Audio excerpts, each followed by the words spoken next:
Good morning everyone. So this is CA Tirumala Reddy. So in this video I will be discussing with you about an important concept in the chapter branch accounts. So before going for the concept, let us understand what is the overview of the chapter. So what the concepts will this chapter comprise of? Now before going deep into the concept, so first let us understand what is meant by branch and what is the objective of this chapter. Now a branch, before talking about a branch, there should be something called head office. Without head office, there can't be any branch. Now branch is an establishment which does the same business or it does a similar business as that of a head office.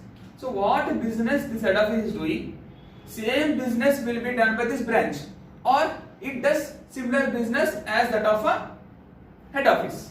So that is called as a branch. Now when I am talking about a branch, now there is one company in India, company name is Reddy Limited. Now for this company, there is a branch in a country Argentina. In country Argentina, there is one more branch in the country USA. There is one more branch in the state of Kolkata. Okay, in Kolkata there is one more branch. Now my head office is in India and this branch is outside India. This branch is outside India. This branch is also in India. So when I am talking about a branch, this branch can be two types. It can either be inland branch or it can be a foreign branch. Sir, what is inland branch? What is foreign branch? Now, when both the head office and the branch office are in same country, the branch is called as inland branch, also known as domestic branch. If you are thinking from India point of view, if the branch is in India, it is inland branch. If the branch is outside India, it is called as foreign branch. Here, head office in India, branch office in India, it is called as inland branch. Now, these both branches, they are outside India, head office in India, so both are two different countries. So, these two are called as foreign branches. These two are called as foreign branches. Now, sir, why you are teaching us about inland branch and foreign branches? My chapter name is branch accounts. So in this chapter, what is my objective? So why am I required to study this chapter, sir? In this chapter, what is my objective? What ICAI is expecting from this chapter? Now, objective of this chapter is nothing but I have to determine profit or loss of a branch. What is my objective? My objective in the chapter branch accounts is nothing but determination of profit or loss of a branch. Same thing in case of departmental accounts. Okay, my objective is determination of profit or loss of a department. Here, determination of profit or loss of a branch. Now, as discussed, we are having how many types of branches? Two types of branches. First one, inland branch. Second one, foreign branch. First one, inland branch. Second one, foreign branch. Now you know the definition. Inland branch means when head office and branch office are in same country, the branch is called as inland branch. When head office and branch office are in different countries, the branch is called as a foreign branch. Now coming to inland branch again, I have again two different types of inland branches. One is dependent branch, other one is independent branch. One is dependent branch, other one is independent branch. Again, in foreign branch, I have to deal with the two different types of branches. One is IFO, second one is non-IFO. IFO stands for Integral Foreign Operation. non-IFO, non-integral foreign operation. Then this is altogether different concept. Now, so this one, it would be better for us if we can study this with the accounting standard AS 11, effect of changes in foreign exchange rate. So because here also I am dealing with a foreign country, right? So I'll be having some foreign transactions, right? When I'm talking about foreign transactions, I'm talking about some foreign currency, right? When I'm talking about foreign currency, there may be some fluctuations in the foreign currency. When there are fluctuations, so how to do accounting for that? Okay, so that one we'll discuss with the AS 11 combinedly. That would be a better choice. Now, coming to first part, I'm having inland branch. Again, in inland branch, I'm having dependent branch, and then I'm having independent branch. Sir, you told objective in this chapter branch accounts is determination of profit or loss of a branch. What is the objective? Determination of profit or loss. That means I am having two types of branches. One is inland branch, foreign branch. So my objective will be determination of profit of a inland branch, determination of profit of a foreign branch. Again, in inland branch I am having dependent branch, independent branch. So now my objective will be how to determine the profit of a dependent branch, how to determine the profit of a independent branch, how to determine the profit of a foreign branch. Now, coming to determination of profit of a dependent branch, I have four methods again. First one, debtors method, very important from exam point of view. Debtors method. Second one, stock and debtors method. Third one, final accounts method. Fourth one, wholesale price method.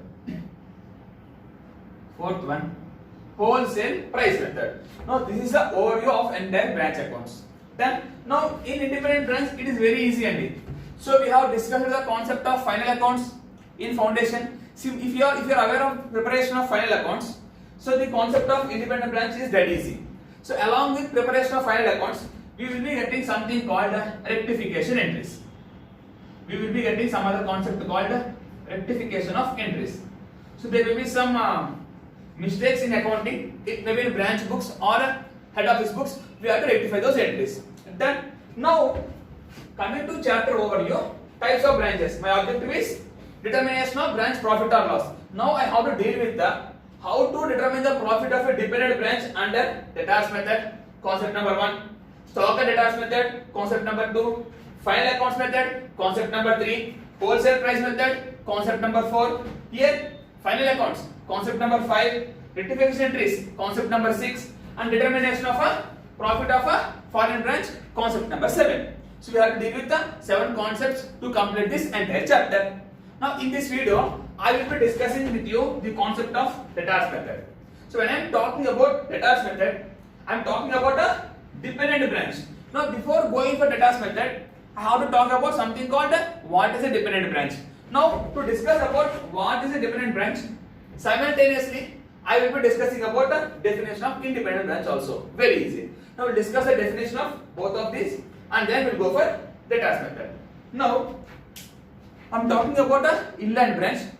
In inland branch I am having two types, dependent, independent. Now simply speaking, from a layman point of view, dependent means I am depending upon someone. Here I am depending upon whom? Head office.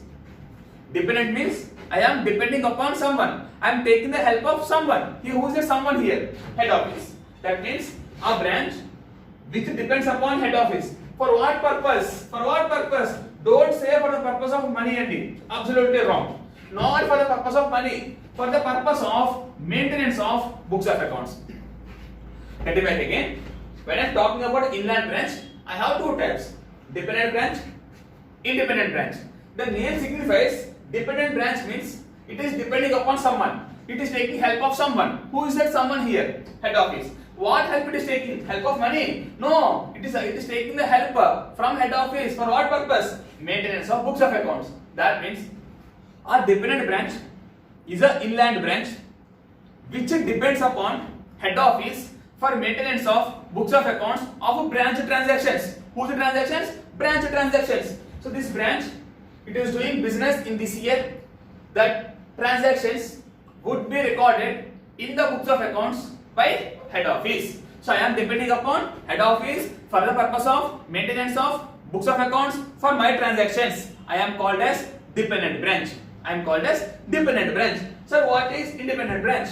Very easy. Which is not a dependent branch. In other words, any branch which does not depend upon head office for maintenance of books of accounts. Now tell a small answer here. In case of dependent branch, the branch transactions will be recorded by whom? Recorded by head office. In case of independent branch, branch transactions would be recorded by whom? Head office. Sorry, branch office. Okay? My transactions I am recording. Independent branch. My transactions head office recording. Dependent branch. Overview. Now what we'll do is, I'll talk about how to determine profit or loss of a dependent branch, which is again inland branch. Under which method? Debtors method. Concept number 1. Clear? No.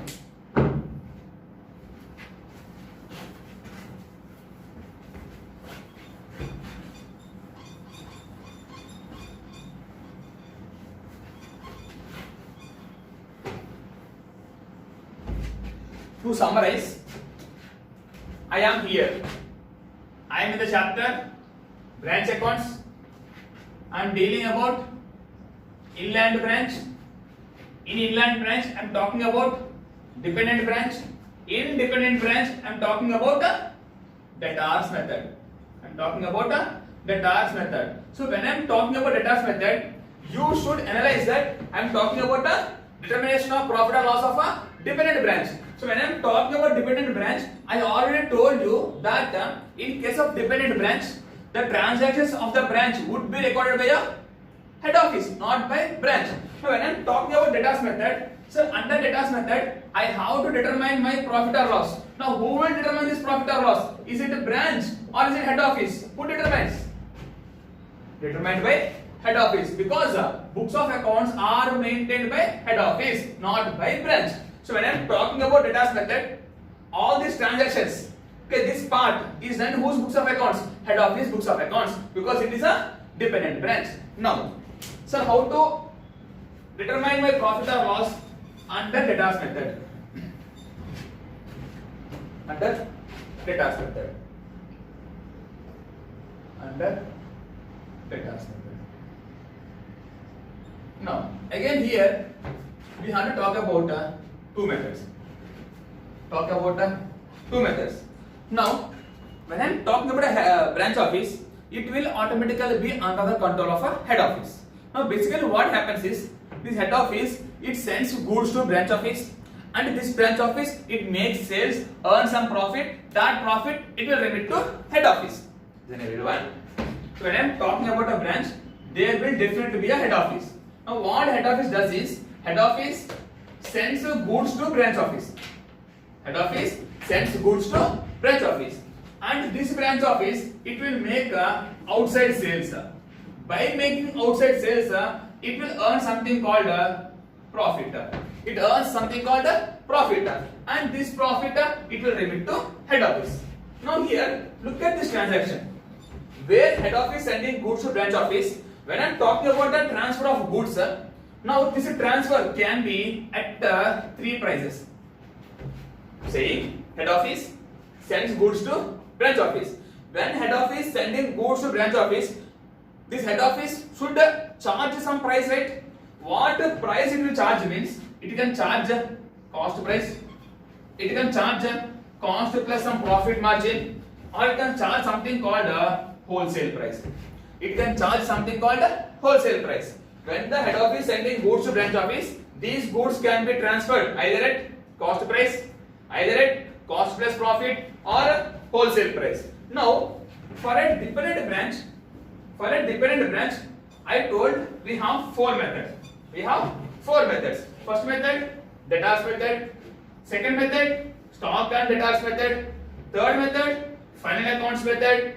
Fourth method, wholesale price method. Now, when the goods are transferred either at cost price or cost plus profit, when the goods are transferred by head office to branch office, either at the cost price or cost plus profit, I can use either debtors method, stock and debtors method, and final accounts method, but I can't use this method. Now this method will be used only when head office is transferring goods to branch office at the wholesale price. At the wholesale price. That means in this method I can use when the goods are transferred by head office to branch office at the cost price or cost plus profit.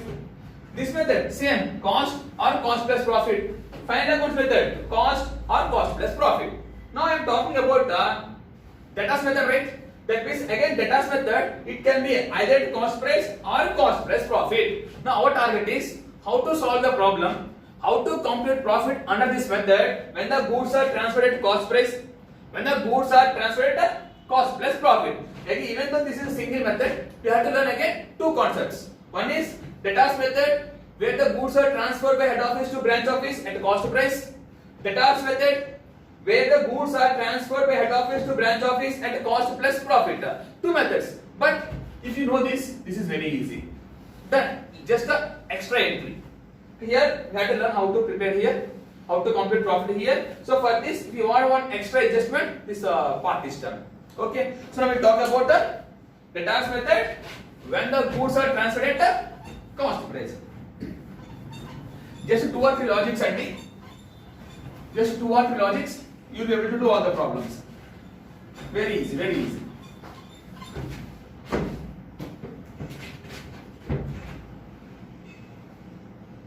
Debtors method. Debtors method. Goods transferred by head office to branch office. Done. Now, before going into that concept, I want you people to have a knowledge on a small concept. Nothing but debtor. Who is a debtor? Now, there is one company, Reddy Limited. Now, this company, it sold goods to PK Limited. Reddy Limited, it sold goods on credit to PK Limited. Goods worth of rupees 1 lakh. Now in this case, who has to make a payment to whom? Reddy Limited sold goods to PK Limited. In this case, who has to make payment to whom? Reddy Limited should receive payment from PK Limited. That means the flow of money should be from PK Limited to Reddy Limited. Now, if PK Limited says, I will pay money after 3 months. Now what happens is, Reddy Limited has to receive an amount of 1 lakh rupees from PK Limited after 3 months. Listen everyone, come to this side. PK Limited, it purchased goods from Reddy Limited and it has to make the payment, and it will make the payment after 3 months, a payment of 1 lakh rupees. Now that means PK Limited has to make the payment to Reddy Limited after 3 months. Here, Reddy Limited has to receive payment from PK Limited. Now for Reddy Limited, I am having a receivable or payable. Receivable, asset or liability? Asset, called as debtor. That means for Reddy Limited, PK Limited is called as a debtor. For PK Limited, it has to make payment or receive payment. We are having a payable. Payable means asset or liability? Liability means creditor. That means when someone has to give me money, he is called as my debtor. When I have to make some payment to someone, he is called as my creditor. Simply speaking, I am having a receivable from someone, debtor. I am having a payable to someone, creditor. Clear? Now, so why are you talking about this debtor, sir? Now, because in the debtors method, to determine my profit or loss, I will be preparing something called a branch account. Okay. Now, while preparing this account, before that, please have a clarity. This account will be prepared by branch office. No, it will be prepared by head office, because I am talking about a dependent branch. In case of dependent branch, all the transactions will be recorded by head office, not by branch office. Then, so when I am talking about preparation of branch account under debtors method, this branch account will be prepared in whose books of accounts? Head office books of accounts, not branch books of accounts. That means take from head office point of view. Okay, now I am head office. Head office is preparing branch account. Sir, you are saying branch account. Suppose the head office may have more than one branch, right? I am having 4 branches. Now will I combine all the 4 branches and prepare branch account? No, only. Suppose this is a company Reddy Limited. It is having the 4 branches, sir. Branch A, branch B, branch C, branch D. I have to determine profit of A, profit of B, profit of C, profit of D. Now what I do is, I prepare one branch account for A, one branch account for B, one branch account for C, one branch account for D. Okay, even though you are having multiple branches, you have to prepare branch account separately for each branch. Okay, prepare A, you get profit of A. Prepare B, profit of B. D, profit of D. Then, now, sir, can you please tell me a few logics, sir, while preparing this branch account? Very easy, I just a couple of logics. I already told you first logic. The first logic is, this account will be prepared by, this account will be prepared by,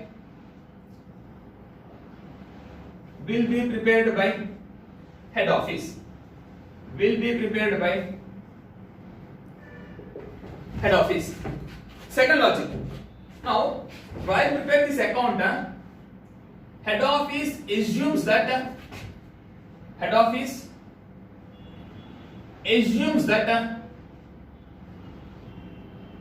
branch is its debtor.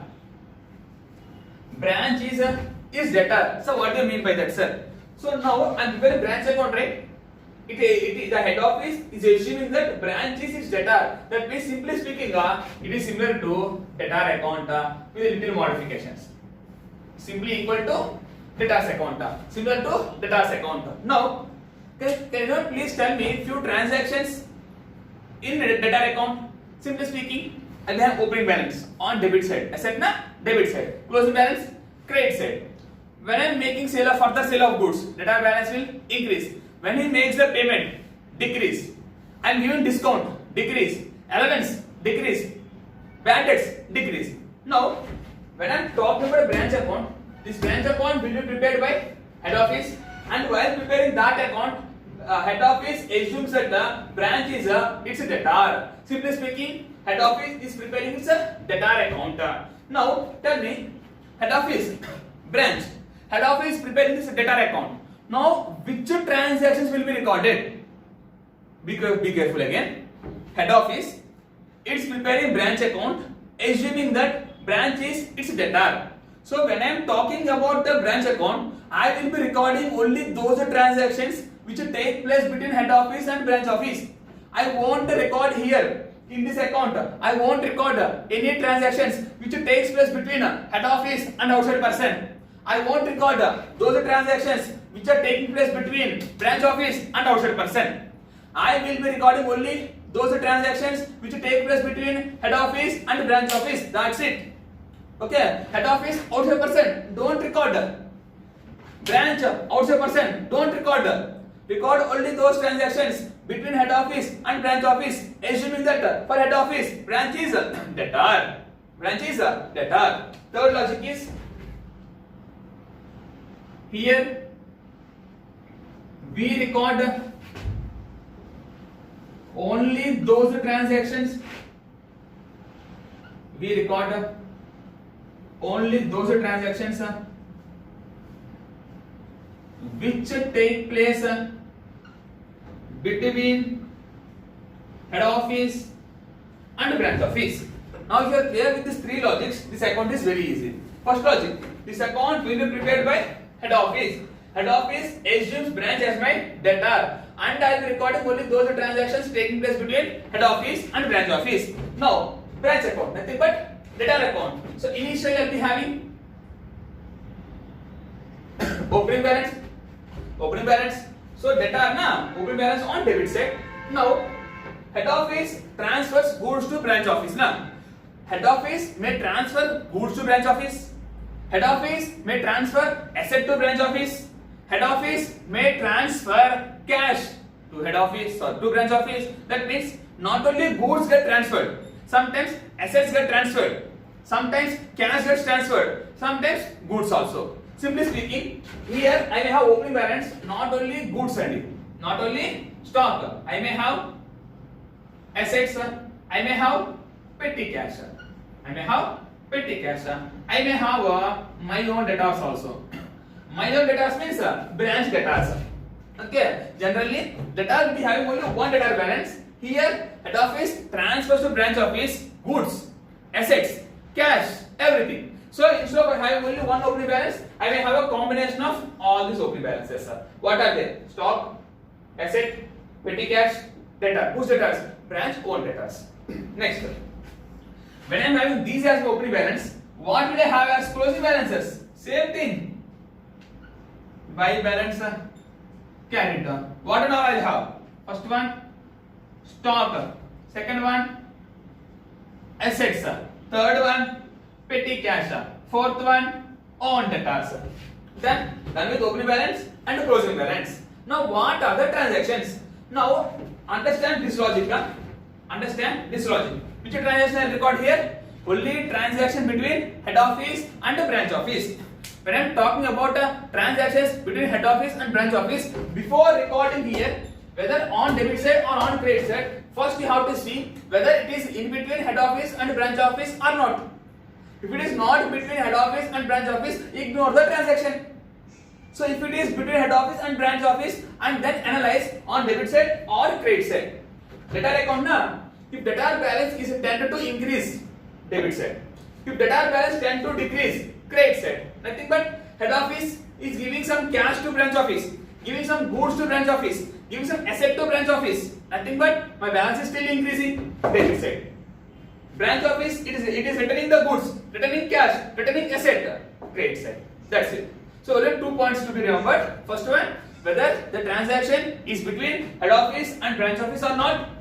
If it is not, ignore. If it is between head office and branch office, next analyze whether the balance is increasing or decreasing. Increasing, write on debit side. Decreasing, write on credit side. Clear everyone? Now let me tell you few transactions. Head office transferred goods to branch office. First point, who transferred to whom? Head office, branch office. Now this transaction between head office and branch office, yes, record here. Now who transferred goods to whom? Head office transferred to branch office. Balance increase or decrease? Increase. Which side? Debit side. So two goods transferred. Two goods transferred to branch office. Now reverse transaction. Branch office returned the goods to head office. Again between branch office and head office. Correct. We have to record here in this account. Now on which side? Who transferred to whom? Branch to head office. Nothing but similar to sales returns. Debit side or credit side? Balance should decrease. Credit side. Buy goods returned.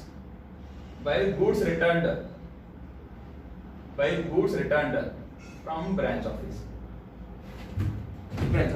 Next one, I transferred your goods na. Next, to cash. Instead of transferring goods, I am transferring cash. I am transferring asset. Done. Same. I am returning here. I am returning the cash. I am returning assets. So all these will come under credit side. Simple logic. And we are not required by this format also. Opening balance, closing balance, transaction between head office and branch office, balance increase, debit, balance decrease, credit. Now let me give few more examples. So what happened is, branch, it has to pay rent. Branch, it has to pay rent. And the branch paid the rent. Now will this transaction come here? Will this transaction come here?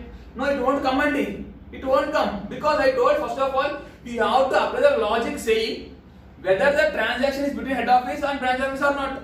Now when I am talking about the payment of rent by branch office, branch will pay rent to head office or to its owner. To its owner. So it is a transaction between branch office and outside person. Okay, should not record here. Next, payment of salaries by branch office. Yes, between branch office and the employee, not between head office and branch office. Don't record here. Again, head office made payment of salaries to its employees. Don't record a T because head office and outside person. Payment of expenses, payment of printing and stationery, all the expenses paid by head office for its own expenses with outside person. Don't record that. Now here, branch expenses. That means branch has to pay some rent. That rent is paid by head office. Branch, it has to pay some rent. That rent paid by head office on behalf of branch office. Will that come here? Yes, it will come. Now, here, rent. Here, third person. Okay, let me put it on the board. Here I am having head office. Here I am having branch office. Here I am having a third party. Third party means the party for whom I have to pay the rent. I means branch office.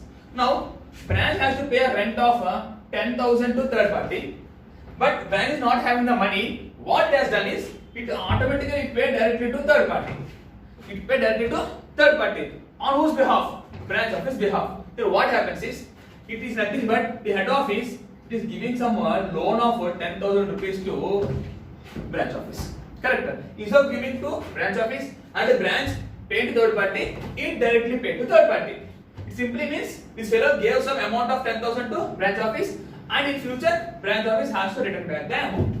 So that means even though these are the expenses of the branch, but payment is not done by branch. Payment is done by head office. Yes, it should be recorded in this account. On which side? On debit side, because balance should increase. Head office gave the benefit, so balance should increase. Next one. 2. Branch expenses paid by head office.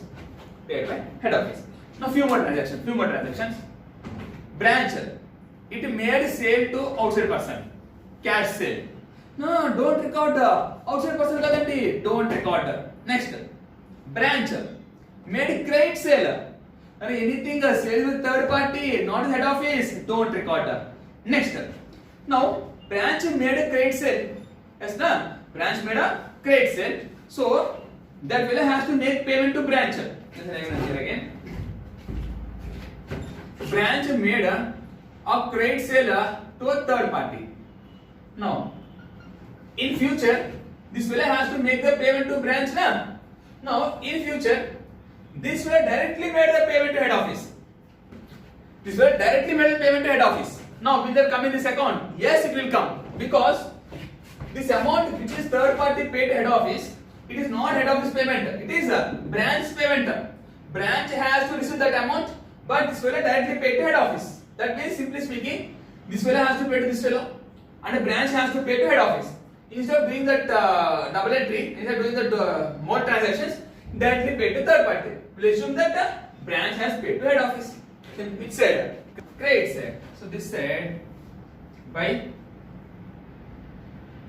cash. What is the transaction actually?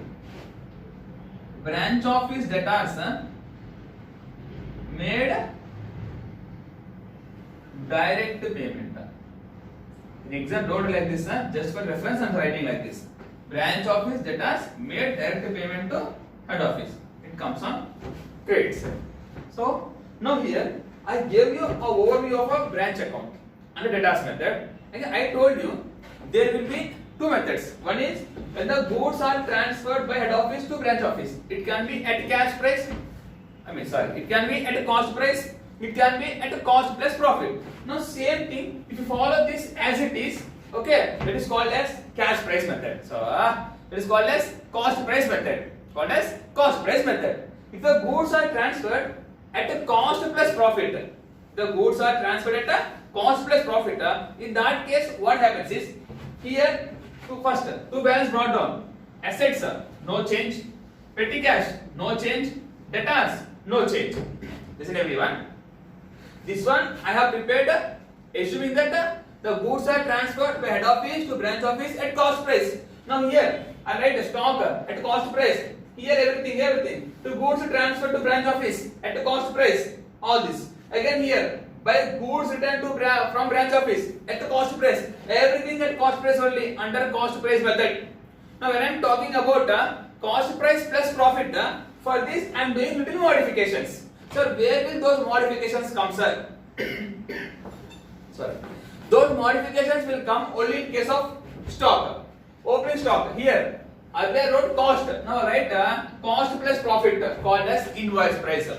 Here all same. Because this cost or cost plus profit varies only for stock items. It won't vary for asset, right? For cash it won't be cost plus profit, right? Only for stocks. So wherever you are talking about goods, in those places, instead of cost price, write cost plus profit. So where will this effect fall? 1. Opening balance of stock, closing balance of stock, goods transferred to head office, by goods transferred from branch office. Where there are terms with respect to goods, opening stock, closing stock, transfer by head office to branch to head office, all those places, earlier we prepared account with respect to cost price. Now what we will do is, instead of cost price I will be writing cost plus profit. Simply speaking, cost 100, I transferred for 120. In cost price method, here I write 100. Now I will write 120. Then opening balance also, I'll add extra profit margin, I'll show my opening balance. Done. Now sir, one more step what to be done is, I have written cost plus profit, right? Cost plus profit, right? There is profit element na. Suppose if you take this as example, 100 plus 20, I wrote to 120. And what I will do is, this 20 being a loading, again I will post it on opposite side. Here I posted on debit side for 120. In that profit margin is only 20. This 20 I will post it here. So what I will write is by loading. Here also, if the cost opening stock value is 110, cost 100, profit 10. Now here I write 110. Opposite side, I write by loading 10 rupees. Only loading amount. Here I am having closing balance. I write cost plus profit. Then profit 2 loading opposite side. Again by goods transferred from branch office. Again I write cost plus profit. Loading on debit side. Okay, same thing, Andy. It may be cash method, cost price method. It can be cost plus profit method. So the pro forma will be the same. The transaction and logics will be the same. Follow these logics and prepare account like this. Okay, don't buy at this pro forma. Okay, all the entries may come, it may not come. Just understand the logic. Only those transactions which are taking place between head office and branch office only should be recorded. And if the balance is increasing, debit side, branch debtor balance decreasing, credit side. That's it. In the cost price method, all I will write at cost price.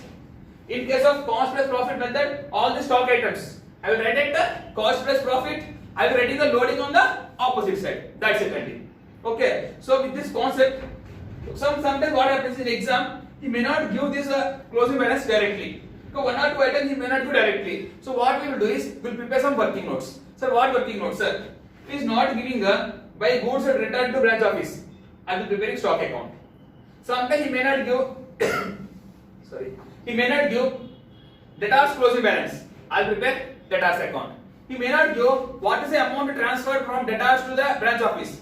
Prepare debtor account. Use your logic and common sense, and what information is missing to prepare that respective account, and the problem is done. Very easy. Understand these logics and try to do the problems. You will definitely be able to do. Thank you very much, Andy.